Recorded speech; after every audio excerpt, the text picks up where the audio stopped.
gledamo zgodovino nazaj, je bila v bistvu Spodnja Idrija prej, kot Idrija. Je bila ta Cerkev Marije na Skalci že 1100 in je tu kar staro naselje. Imamo lepa freske, v cerkvi tega Jožefa Mraka. Zdaj, recimo, nekaj je bilo te lončarske tradicije, par kmetij okrog. Kaj je bilo dvorec, zdaj? Zdaj je kaj dvorec.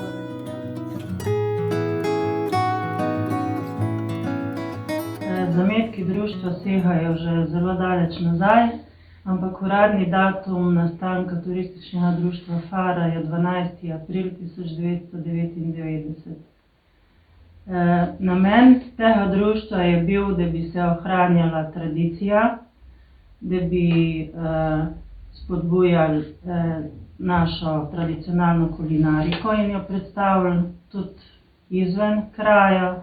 Ja, danes dajemo poudarek predvsem na kulinariki, in sicer se predstavljamo z našimi štruklji. Štruklji so bili pred leti praznična jed, in sicer so jih gospodinje pripravljale ob godovih družinskih članov, ob velikih praznikih in ob likovih. Tako da se zdaj predstavljamo pač z našimi skutinimi štruklji z ulečenega testa. Pripravimo najprej treba narediti testo, ulečeno testo, potem pa nadev je pa skuta, pa jajca. In pa se najprej razleče, kaj je ulečeno, potem se da nadev in se zavije in se skuha. Pri pripravi sodeluje veliko naših članic. Naredili smo jih že veliko kilometrov. Recimo za hidrijo, ko naredimo štrukelj, ki si bil dolg 23 metrov, 30 centimetrov, je to kar velik zalogaj. Narejeni so pa strokovno pa z ljubeznijo.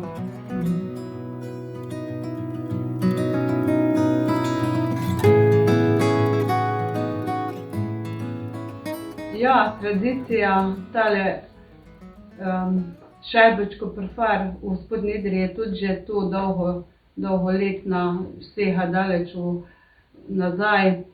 In tu so mehne glinene posodice, ki se vlivajo z voskom, pa daš na sred vžigalice, da se prižge, ovita v bata.